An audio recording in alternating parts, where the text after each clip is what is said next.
I was sitting in the gym watching TV, and then I saw the announcement, and I was really happy. And then Aram called the gym and says, "What you heard is true." He verified it. I was just the happiest guy in the world. I had a big smile on my face. I was finally here. My game plan's finally going to be used. I've been looking at this game plan for 5 years. It's changed a little bit along the way because they both have gotten a little bit older and little changes in the style, you know. But the thing is, I do have a great game plan.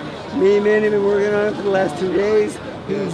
He's been brilliant so far. I mean, really, really brilliant. I mean, this early in camp, it's like he understands what I want. And the thing is, that is one of the key emotions to win this fight, because, you know, when I had Oscar De La Hoya fight him, Oscar beat him for 6 rounds.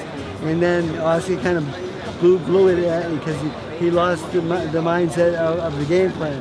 And, you know, it's really hard to get to know a fighter in one fight. I mean, it's our first time together. I've been with Manny Pacquiao 15 years. We understand each other really, really well. So he understands how I want to make this fight. It's just some small adjustments. It's just that, you know, Mayweather does set traps. He's very clever, and he sets a trap. But Manny has to recognize when he's setting that trap and nullify it. It's easy to nullify, I promise you. And so far, he's been making that move every time correctly. And every day we're gonna do this. You know, when he sets that trap, we know how to handle it every time in the gym. Styles make fights, of course. And have you always felt that Pacquiao's southpaw speed and movement would give Floyd trouble? I've always thought that. You know, the southpaw stance is great for Floyd because he does dip into the southpaw's power, and he's had trouble with southpaws before. He's been knocked down a couple times by a couple of southpaws.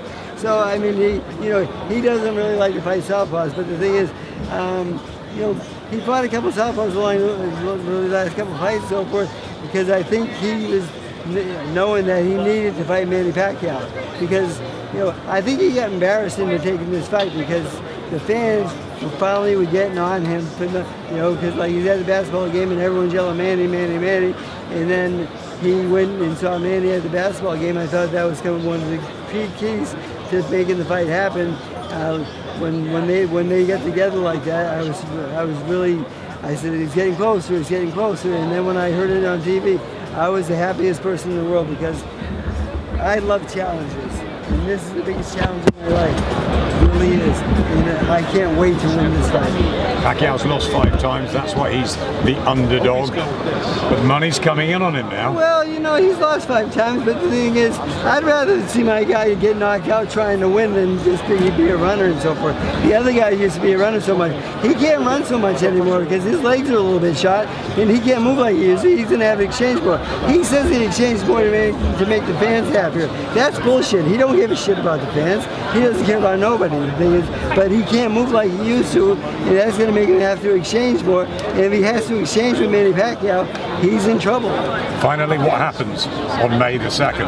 Manny walks him into the big shot, the left hand, and Mayweather dips into it, and he gets knocked out. I think I see a knockout in this fight. Would this be the most sweetest moment for you in all your years in boxing if that happens?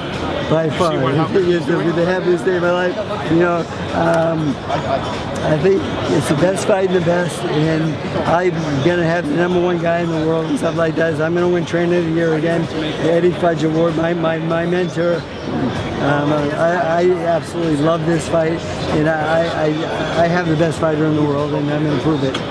Better than better than ever. I mean, his mindset, what we're working on, the game plan. You know, the last 2 days with the workout, we've had 5 people in the gym. We threw everyone out. Nobody's allowed to watch me do mitts with them because that's all strategy. No one's allowed to watch them spar. Because the thing is, we're keeping the game plan under wraps this time. Mayweather's not going to really know what to expect, and we will surprise them. And I think our game plan is really on key. It's right where it's supposed to be. Manny knows what I want, and when he knows what I want, he gives it to me. How is it for you personally being part of the biggest fight in history? I love this shit. This is so big. You know, the thing is, I'm so excited right now. I mean, I wish this fight was tomorrow. You know, the thing is, I'm almost ready to go. Yeah. I mean, I've lost weight and stuff like this. I'm getting in shape. Maybe I'll make a comeback. How long did it take you to change What kind of fighter? Well, you know, Manny's going to be really offensive. He's going to be in and out combinations and so forth. If Mayweather wants to try to exchange with us, he does have good hand speed and so forth. But the thing is, when we hit him, when he's blazing the ropes and we recognize when he's resting, I think he's going to run into a lot of shots. And when he runs into shots, he can be hurt. Just the difference that you see in Manny. Manny's just on fire right now. I mean, we've had our best 2 days ever. We've had a great start and so forth. And he's so pumped up to work, and I'm pumped up to work. I'm a little bit injured right now, and I need to rest in between rounds and stuff like that because I have travel and so forth. It's just that time right now. But I did 9 rounds of mitts with him yesterday, and I got through it. And he knocked me down once, and I'm going to get him back today. Thank you.